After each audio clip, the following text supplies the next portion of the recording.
الحمد لله نحمده ونستعينه ونستغفره ونؤمن به ونتوكل عليه ونعوذ بالله من شرور أنفسنا ومن سيئات أعمالنا من يهده الله فلا مضل له ومن يضلله فلا هادي له ونشهد أن لا إله إلا الله وحده لا شريك له ونشهد أن سيدنا ومولانا محمدا عبده ورسوله صلی اللہ تعالی علیہ وعلا آلہ وأصحابہ وبارک وسلم تسلیما کثیرا کثیرا اما بعد فاعوذ باللہ من الشیطان الرجیم بسم اللہ الرحمن الرحیم والفجر وليال عشر والشفع والوتر والليل ذا يسر هل في ذلك قسم لذي حجر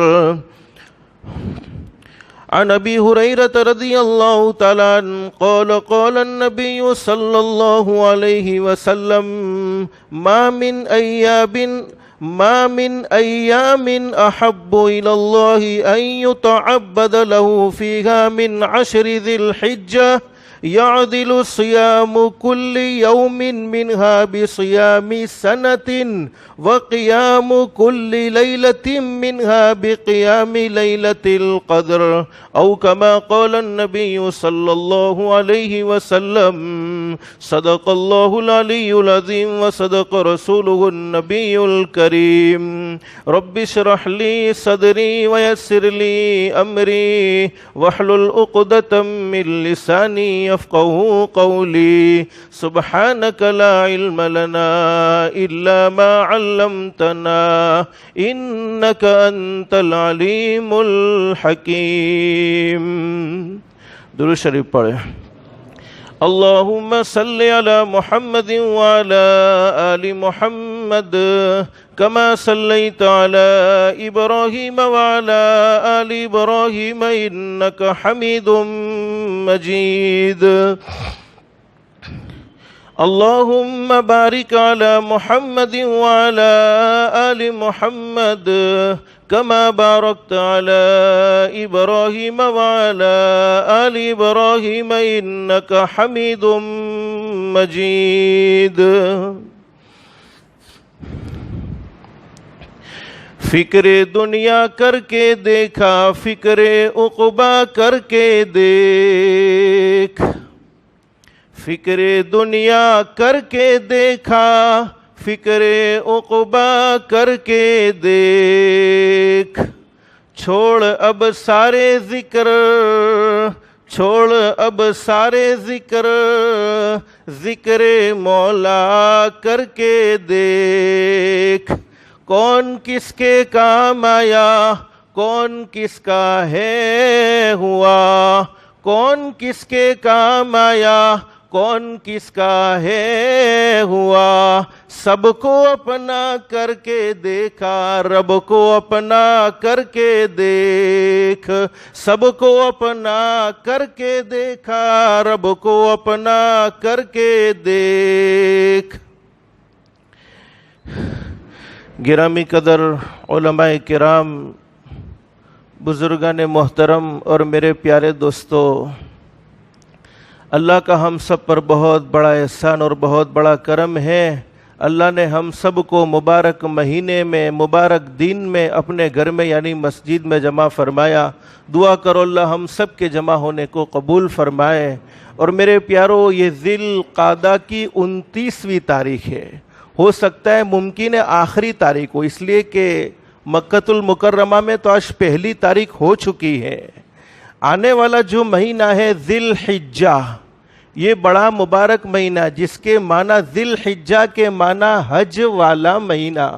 گزشتہ 3 جمعوں سے ہم نے حضرت ابراہیم علیہ السلام کی زندگی کو سنا کہ حضرت ابراہیم علیہ السلام نے اپنی زندگی میں دنیا میں بسنے والے لوگوں کو یہ پیغام دیا کہ دنیا میں بسنے والے لوگوں کچھ بھی ہو سکتا ہے، لیکن اللہ کی محبت کو دل سے نکالا نہیں جا سکتا۔ ہر انسان کی منزل مقصود اللہ کی ذات ہے، ہر انسان کی منزل مقصود اللہ کی ذات ہے، اور اللہ پاک نے ہمیں دنیا میں بھیجا بھی اسی لیے ہے۔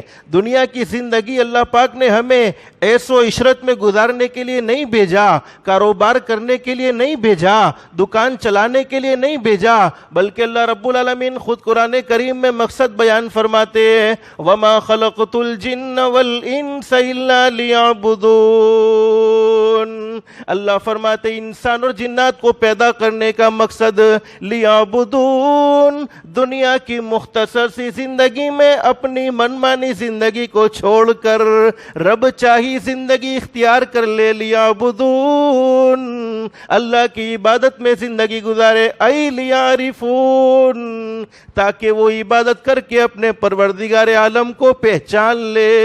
تو دنیا کی زندگی کا مقصود تو اللہ کو راضی کرنا ہے۔ دنیا کی زندگی اللہ پاک نے ہمیں آخرت کی زندگی سنوارنے کے لیے نصیب فرمائی ہے۔ لیکن میرے پیارو، یہ آنے والا مہینہ کون سا بولو؟ ذی الحجہ، یہ مبارک مہینہ، اس مہینے میں اللہ پاک نے 2 مقدس عبادتیں رکھی ہیں۔ نمبر 1 حج، اللہ ہر ایک کو اس کی سعادت نصیب فرما دے۔ میرے پیارو، اس کے متعلق مجھے تفصیل سے ذکر نہیں کرنا، بلکہ بہت سے نیک لوگ اللہ کے ہیں جو رات کو حضرت شیخ الحدیث مولانا محمد زکریا صاحب نور اللہ مرقدہ، اللہ ان کے درجات کو بلند فرمائے، ان کی قبروں پر کروڑوں رحمتیں نازل فرمائے، امت پر احسان عظیم کیا۔ فضائل حج کا رسالہ ہم نے روزانہ رات کو پڑھا ہے، اور ہمارے دل میں وہ جذبہ بھی پیدا ہوا ہے سننے کے بعد کہ اللہ کے گھر کا دیدار کرنا چاہیے، لیکن زندگی رہی تو اس کی مفصل تفصیل آئندہ ذکر کریں گے۔ دوسری اس میں عبادت ہے قربانی، یعنی اپنے جذبے کو اللہ کے لیے قربان کر دینا۔ میرے پیارو، یہ آنے والا مہینہ بڑا مبارک ہے، ذی الحجہ کا مہینہ۔ میں نے آپ کو بتلایا دنیا کی مختصر سی زندگی میں ہر انسان کی منزل مقصود اللہ کو راضی کرنا ہے۔ اللہ پاک اپنے بندوں سے اپنی، جیسے ہماری ماں ہم سے محبت کرتی ہے، ماں سے کئی گنا زیادہ اللہ اپنے بندوں سے محبت کرتا ہے، اور اللہ نہیں چاہتا کہ میرا بندہ ناکام ہو جائے اس دنیا کی زندگی میں۔ اللہ تو چاہتا ہے میرا بندہ کامیاب ہو جائے، دنیا کی زندگی اللہ کو راضی کرنے والی گزارے۔ لیکن میرے پیارو، ہماری فطرت میں گناہ ہے، ہم اللہ کو ناراض کرنے والے اعمال کرتے ہیں، اللہ کو ناراض کرنے والے کام کرتے ہیں، لیکن اللہ معاف کرنے والا ہے۔ اللہ ہمیں کبھی کبھی چانس دیتا ہے، کبھی تو پورا رمضان المبارک کا مہینہ لا کر ہمارے سامنے رکھ دیا، میرے بندوں 11 مہینے غفلت میں گزارے ہیں، 1 مہینہ مجھ سے تعلق قائم کر لو، 1 مہینہ مجھے راضی کرنے کی کوشش کر لو۔ کبھی 15ویں شعبان کی رات لا کر دے دی۔ ارے میرے بندوں، ساری زندگی غفلت میں گزارتے ہو، ایک رات کو ساری رات تم گناہوں میں گزارتے ہو، ایک رات مجھ سے معافی مانگ لو اور عبادت میں گزارو، تاکہ میں تمہیں کامیاب کر دوں، تاکہ تم دنیا کی زندگی میں بھی سکون و اطمینان والی زندگی حاصل کرنے والے بن جاؤ، اور تمہاری آخرت کی لامحدود زندگی وہ بھی تمہاری سکون و اطمینان والی ہو جائے۔ اور کبھی اللہ پاک نے یہ ذی الحجہ کے آنے والے 10 دن ہمیں نصیب فرمائے۔ میرے پیارو، اللہ ہمیں ان گھڑیوں کی قدردانی کی توفیق نصیب فرمائے، اللہ ہمیں اللہ کو راضی کرنے کا جذبہ نصیب فرمائے۔ دنیا کی مختصر سی زندگی میں جس نے اپنے رب سے تعلق قائم کر لیا، میرے پیارو یاد رکھو، اللہ ملا تو سب ملا، اللہ نہ ملا تو کچھ نہیں ملا۔ اور دنیا کی مختصر سی زندگی میں اللہ کو راضی کرنا چاہیے، اللہ سے تعلق قائم کرنا چاہیے۔ اپنی زندگی کی ایک ایک گھڑی قیمتی ہے، صرف ذی الحجہ کے 10 دن نہیں، یہ تو ہے ہی قیمتی۔ لیکن حدیث میں کیا فرمایا نبی کریم صلی اللہ علیہ وسلم نے؟ قیامت میں اللہ رب العالمین کچھ سوالات اپنے بندوں سے کریں گے، اس میں سے اللہ پاک ایک سوال یہ بھی کریں گے، میرے بندے، میں نے تجھے زندگی نصیب فرمائی تھی، تو نے عمر کس مشغلے میں گزاری ہے، زندگی کس مشغلے میں گزاری ہے، جب تک کہ اس کا صحیح جواب نہ دے دے تب تک اس بندے کے قدم وہاں سے ہٹ نہیں سکتے۔ اللہ ہمیں آنے والے مہینے کی گھڑیوں کی قدردانی کی توفیق نصیب فرمائے۔ مہینوں میں سب سے بہتر مہینہ تو رمضان کا مہینہ ہے، اس لیے کہ یہ مقدس اور پاکیزہ مہینہ ہے، لیکن رمضان کے مہینے کے بعد اگر کسی مہینے کا مقام ہے، اگر کسی مہینے کی عظمت ہے، اگر کسی مہینے کی شان ہے تو یہ آنے والا ذوالحجہ کا مہینہ ہے۔ حضرت ابو سعید خدری رضی اللہ عنہ فرماتے ہیں نبی کریم صلی اللہ علیہ وسلم نے ارشاد فرمایا سب مہینوں کا سردار تو رمضان المبارک کا مہینہ ہے، اور مہینوں میں سب سے بڑا مہینہ رمضان کا مہینہ ہے، لیکن رمضان کے بعد اگر کسی مہینے کا مقام ہے تو ذوالحجہ کے مہینے کا مقام ہے۔ چونکہ آج 29 تاریخ تو ہو گئی ہے، اب مغرب کے بعد تو ہمیں چاند بھی دیکھنا ہے، یہ بھی ایک سنت ہے۔ ہم تو صرف عید کا چاند دیکھتے ہیں، رمضان کا چاند دیکھتے ہیں، باقی دنوں کا چاند دیکھتے نہیں ہیں۔ اور ہمارے نبی حضرت محمد الرسول اللہ صلی اللہ علیہ وسلم نے، اب میں اسٹیپ بائی اسٹیپ آپ کو سمجھا رہا ہوں، اللہ ہم سب کو عمل کی توفیق نصیب فرمائے۔ یہ ذوالحجہ کے مبارک مہینے میں ہمیں کرنا کیا ہے؟ سب سے پہلے تو ہم چاند کو دیکھیں گے، اور چاند کو دیکھنے کے بعد ہمارے نبی نے ایک دعا سکھلائی، اس دعا کو بھی پڑھیں گے، اور یاد نہیں ہے تو یاد بھی کر لیں گے۔ فرمایا ہمارے نبی حضرت محمد الرسول اللہ صلی اللہ علیہ وسلم چاند کو دیکھنے کے بعد جب نیا چاند دیکھتے تھے تو دعا پڑھتے تھے اللہم اہلہ علینا بالیمن والایمان والسلامت والاسلام ربی وربک اللہ۔ یہ مختصر دعا ترمذی شریف کی حدیث میں موجود ہے۔ چاند دیکھنے کے بعد دعا پڑھنی ہے۔ اس کے بعد نبی کریم صلی اللہ علیہ وسلم نے حکم دیا امت کو، میں نے گزشتہ وہ مسئلہ ذکر کر دیا ہے کہ جس کے ذمے قربانی واجب ہے وہ بہتر یہ ہے، مستحب یہ ہے کہ اپنے بالوں کو نہ کاٹے، یعنی داڑھی کے بال بھی نہ کاٹے، مونچھوں کے بال بھی نہ کاٹے، اور اپنے ناخن کو بھی نہ کاٹے جب تک کہ وہ قربانی نہ کر لے۔ یہ مستحب درجہ ہے۔ اگر کسی نے کوئی بال بڑے ہو گئے نہیں کاٹ سکا تو کاٹے گا تو کوئی گنہگار نہیں ہے، لیکن نہیں کاٹے گا تو ثواب اس کو ضرور ملے گا۔ اور نبی کریم صلی اللہ علیہ وسلم کی مبارک سنت ہے، اور ہمارے نبی کی ایک ایک باتوں میں تو اللہ نے حکمتیں رکھی ہیں، وہ حکمتوں کو ہم جانتے نہیں ہیں، لیکن ایک حکمت علماء نے یہ بیان فرمائی ہے۔ بہت سے اللہ کے نیک بندے جن کو اللہ نے حج کی سعادت نصیب فرمائی ہے، ہمیں ابھی تک نہیں فرمائی، تو کم سے کم ہم ان کی مشابہت اختیار کر لیں، ہم ان کی نقل کر لے، اللہ اس کے صدقے ہمیں جلد سے جلد حج کی سعادت نصیب فرما دے گا۔ حدیث میں کیا فرمایا؟ ام المؤمنین حضرت ام سلمہ رضی اللہ عنہا فرماتی ہے سرکار مدینہ حضرت محمد الرسول اللہ صلی اللہ علیہ وسلم نے ارشاد فرمایا جس کو قربانی کرنی ہو وہ ذوالحجہ کا چاند نظر آ جانے کے بعد وہ شخص قربانی کرنے سے پہلے جب تک قربانی نہ کرے تب تک وہ اپنے ناخن نہ کاٹے، اپنے بال نہ کاٹے، اور جس پر واجب نہیں ہے اگر وہ بھی عمل کرے تو اس کو ثواب ضرور ملے گا۔ اللہ ہم سب کو آنے والے مہینے کے جو 10 دن ہیں ان کی قدردانی کی توفیق نصیب فرمائے، اور قرآن کریم میں ان 10 دنوں کی قسم کھائی ہے۔ اللہ قرآن کریم میں کیا فرماتے؟ والفجر ولیال عشر والشفع والوتر واللیل اذا یسر۔ اور صحابہ کرام کا میراث بخاری شریف میں حدیث موجود ہے، حضرت عبداللہ ابن عمر رضی اللہ عنہ اور حضرت ابو ہریرہ رضی اللہ عنہ ان دنوں کی اس قدر فرماتے تھے کہ جب یہ 10 دن ہوتے تھے تو تکبیر اللہ اکبر پڑھا کرتے تھے، تحلیل یعنی لا الہ الا اللہ پڑھا کرتے تھے، اور لوگوں کو متنبہ کرنے کے لیے، لوگوں کو آگاہ کرنے کے لیے بازار میں نکل جاتے تھے اور بلند آواز سے زور سے تکبیر پڑھتے تھے تاکہ لوگ بھی ان کو دیکھ کر پڑھے اور لوگ بھی ان کو دیکھ کر پڑھتے تھے تاکہ پتہ چلے کہ یہ ذی الحجہ کے مبارک 10 دن شروع ہو چکے ہیں۔ اور ایک حدیث میں کیا فرمایا؟ حضرت ابو ہریرہ رضی اللہ عنہ فرماتے نبی کریم کریم صلی اللہ علیہ وسلم نے ارشاد فرمایا عبادت کے لیے سب سے بہترین موقع، سب سے مناسب وقت اور سب سے محبوب اور پسندیدہ دن اللہ کے نزدیک ذوالحجہ کے 10 دن ہیں، کیونکہ ذوالحجہ کے ایک دن کے روزے کا ثواب 1 سال کے روزوں کے برابر ہے۔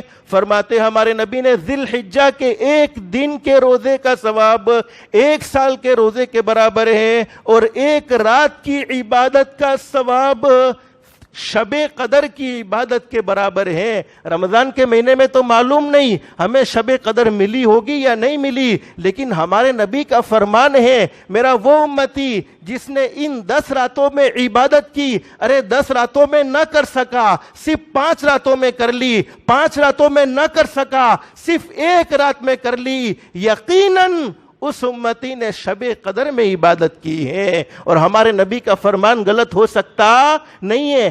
آپ اپنی مرضی سے نہیں بولتے تھے، آپ تو اللہ کی مرضی سے بولتے تھے۔ قرآن کریم میں موجود ہے وَمَا يَنْتِقُ عَنِ الْهَوَىٰ إِنْ هُوَ إِلَّا وَحْيٌ يُوحَىٰ۔ اللہ فرماتے میرے محبوب اپنی مرضی سے نہیں بولتے، میرے محبوب جو بھی بولتے ہیں زبان میرے محبوب کی ہوا کرتی ہے، کلام تو رب العالمین کا ہوتا ہے۔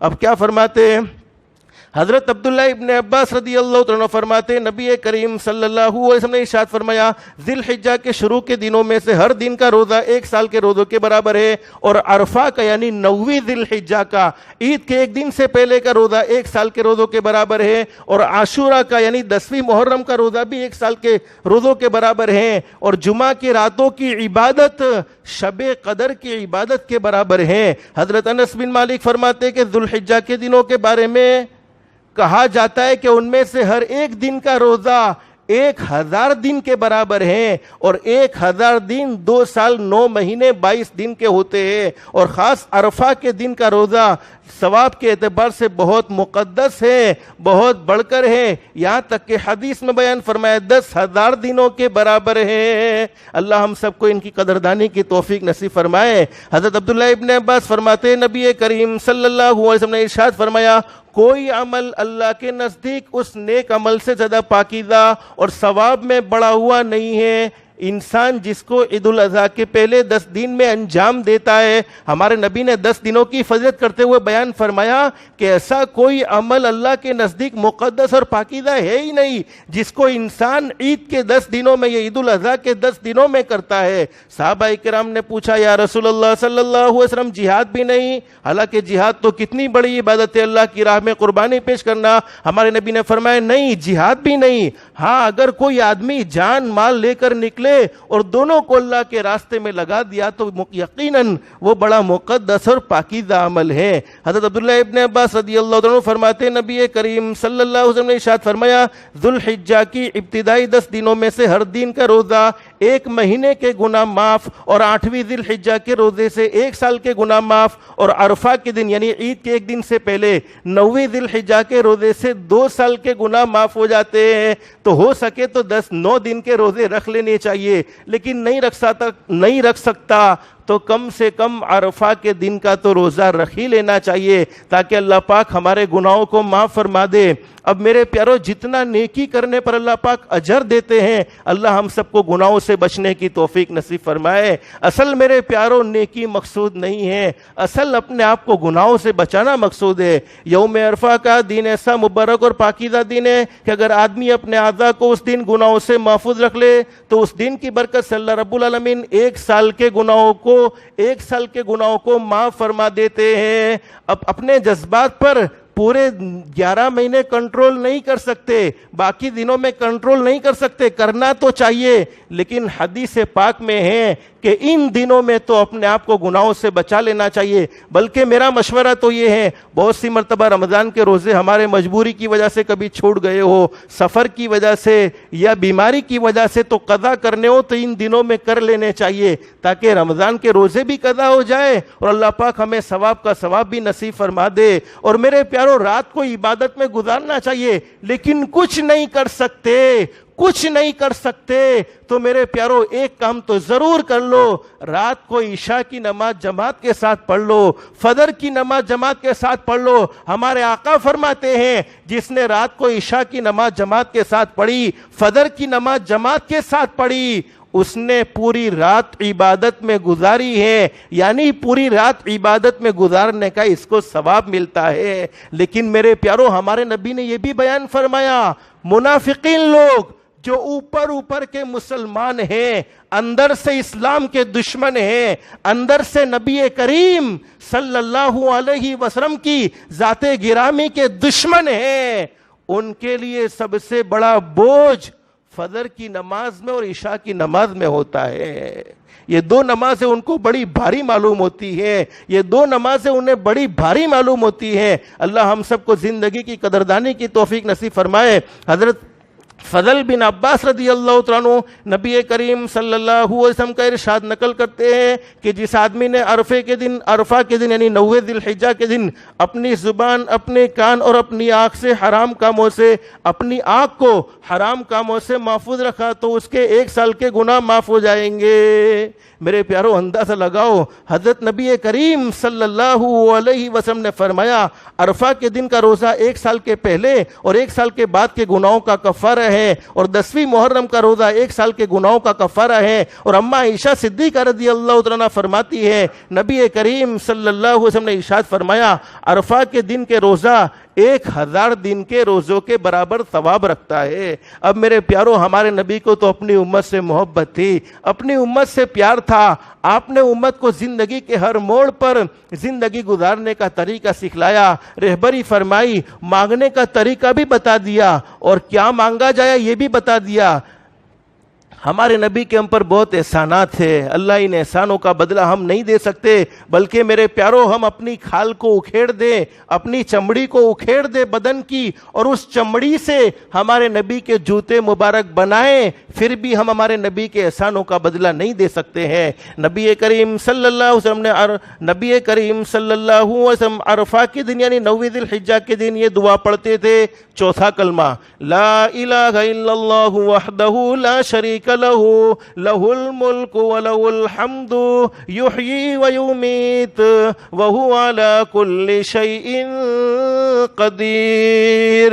یہ 9 ذی الحجہ کو کثرت سے پڑھنا چاہیے، بلکہ میں تو کہتا ہوں روزانہ پڑھتے رہنا چاہیے۔ سبحان اللہ، الحمدللہ، تیسرا کلمہ ہے، چوتھا کلمہ ہے، استغفار ہے، روزانہ تسبیحات کی جو ہم پابندی کرتے ہیں خصوصاً ان دنوں میں تو کرنی ہی چاہیے، بلکہ نہیں چھوڑنی چاہیے۔ ایک حدیث میں کیا فرمایا نبی کریم صلی اللہ علیہ وسلم ذی الحجہ کے شروع کے دنوں میں روزہ رکھتے تھے۔ حضرت حفصہ رضی اللہ عنہا فرماتی ہے 4 چیزیں نبی کریم صلی اللہ علیہ وسلم نے کبھی نہیں چھوڑی۔ نمبر 1 عاشورہ کا روزہ یعنی محرم کی 10ویں تاریخ کا روزہ، نمبر 3 ذی الحجہ کے یعنی شروع عشرے کے روزے، اور نمبر 3 ہر مہینے کے 3 دن کے روزے، اور نمبر 4 فجر سے پہلے 2 رکعت سنتیں۔ اللہ پاک ہمیں ان گھڑیوں کی قدردانی کی توفیق نصیب فرمائے۔ اب میرے پیاروں میں نے آپ کو بتایا کہ اس دن میں 2 عبادتیں ہیں جو اللہ کو بہت پسند ہیں، اللہ کو بہت محبوب ہیں۔ ان 2 عبادتوں میں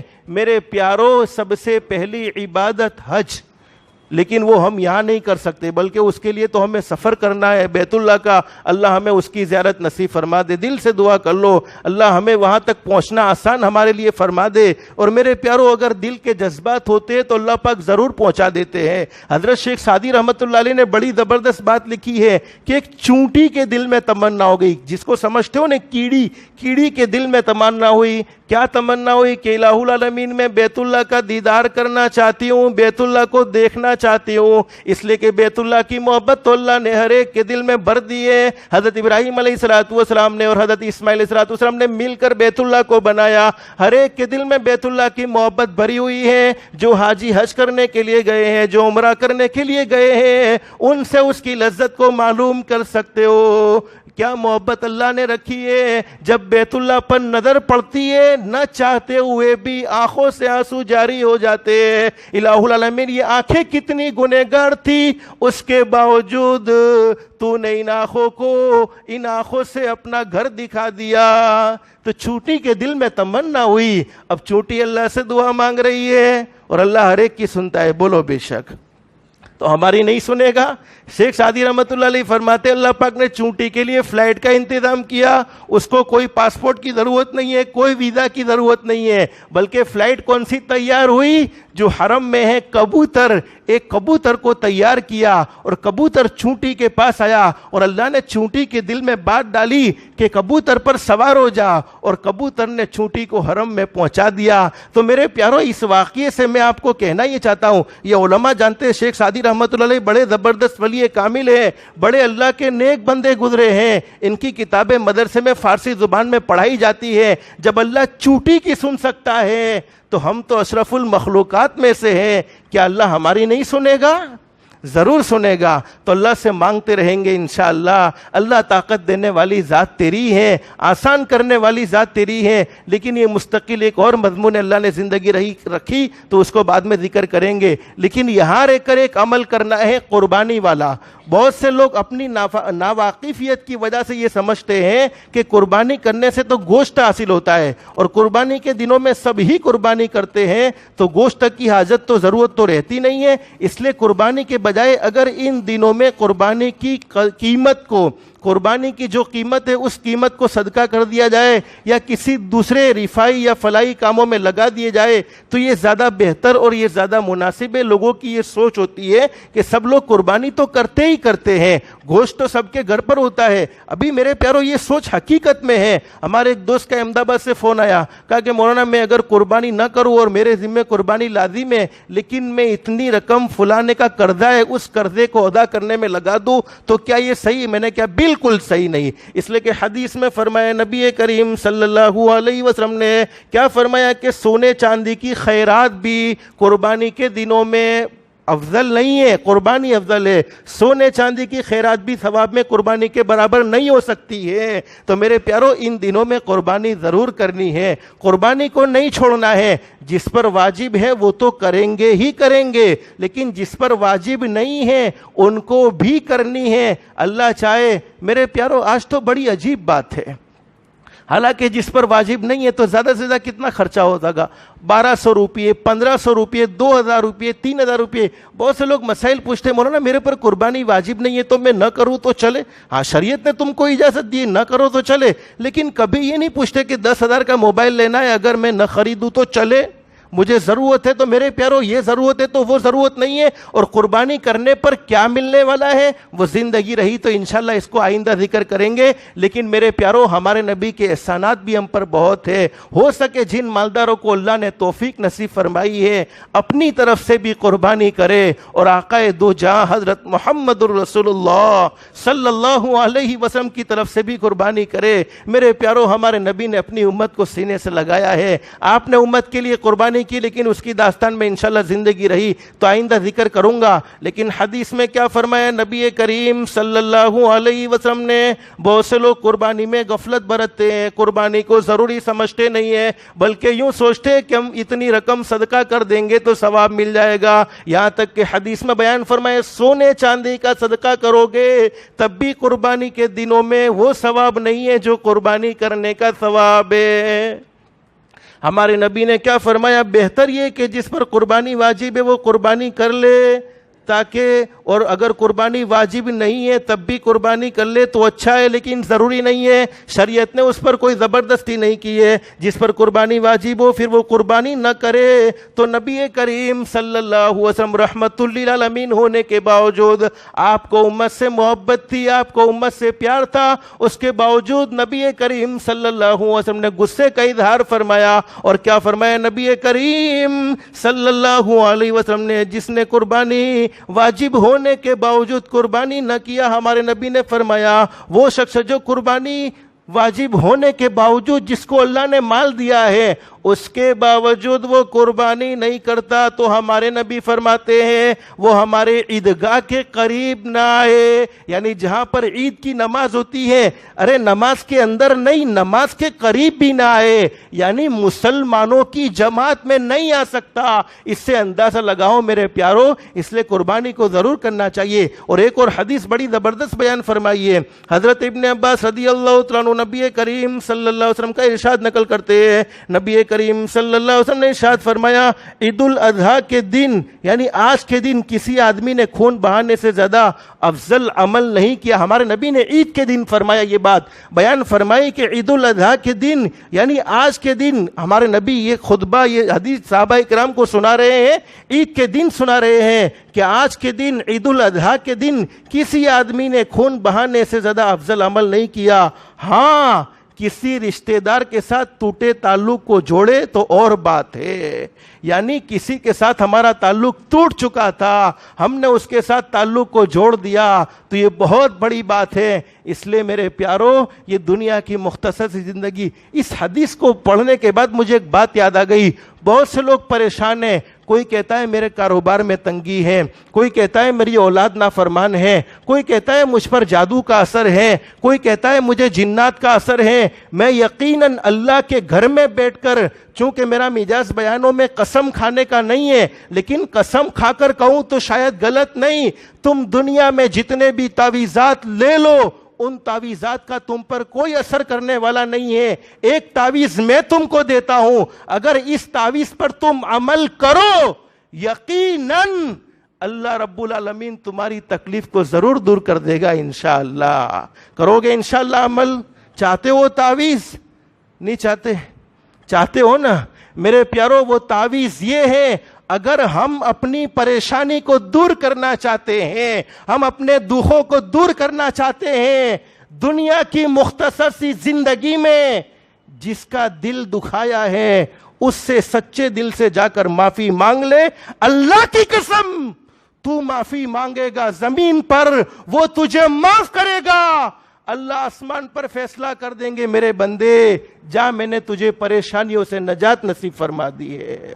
اگر ماں کا دل دکھایا ماں سے معافی مانگ لے, باپ کا دل دکھایا باپ سے معافی مانگ لے, بھائی کا دل دکھایا بھائی سے معافی مانگ لے, رشتہ داروں کا دل دکھایا رشتہ داروں سے معافی مانگ لے. ارے علماء کی توہین کی, علماء کی بے عزتی کی, ان سے جا کر معافی مانگ لے. لیکن میرے پیارے دنیا کے اندر اگر تو نے کسی کو دکھ دینے کی کوشش کی, دنیا کے اندر اگر تو نے کسی کو پریشان کرنے کی کوشش کی, پریشانیوں کا سیلاب تیری طرف اس تیزی سے آئے گا جیسے پہاڑ کی چوٹی سے کوئی نیچے تیزی سے گرتا ہے. اس لیے میرے پیارو اگر چاہتے ہیں کہ عافیت اور سکون والی زندگی, اس حدیث پر مجھے یہ بات آئی, یہ بات یاد آ گئی. اللہ سب سے پہلے مجھے عمل کی توفیق نصیب فرمائے, پھر آپ کو بھی عمل کی توفیق نصیب فرمائے. باقی باتیں رہ گئی, زندگی رہی تو انشاءاللہ اس کو آئندہ ذکر کریں گے. اللہ ہم سب کو کہنے سننے سے عمل کی توفیق نصیب فرمائے. جیسا کہ ہم نے سنا ہمارے نبی کے احسانات ہم پر اتنے ہیں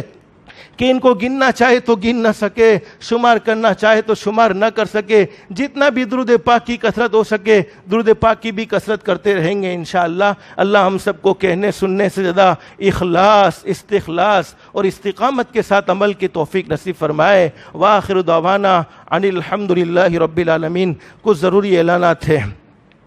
ایک اعلان تو یہ ہے, مستورات کا بیان انشاءاللہ عبدالرزاق بھائی جمپ والوں کے وہاں پر ہوگا, وہاں بھی کچھ ضروری باتیں ہوگی انشاءاللہ, تو اپنی مستورات کو فکر سے پہنچائیں گے. 4:30 بجے سے پہلے اپنی مستورات کو وہاں پر پہنچا دیں گے, یعنی 4:15 بجے فکر سے اپنی مستورات کو وہاں پہنچانا ہے انشاءاللہ. دوسرا ایک اعلان یہ ہے کہ اجمیر سے کوئی سفیر چندے کے لیے آئے ہوئے ہیں تو ان کا بھی تعاون کرتے ہوئے جائے. ایک اعلان اور یہ بھی ہے کہ جیسے بورڈ پر لکھا ہوا ہے کہ جامعہ حسنیہ میں اگر کوئی قربانی کا حصہ لکھوانا چاہتا ہے تو اس کی قیمت بھی لکھی ہوئی ہے 2700 روپے. تو ہمارے حضرت مولانا جابر صاحب سے اور حضرت مولانا عبد المجید صاحب سے ملے اور ان سے وہ لکھوا سکتے ہیں. دوسرا کہ جو حضرت کیشود میں قربانی کرنا چاہتے ہیں تو کیشود میں قربانی کے لیے انتظام کیا گیا ہے.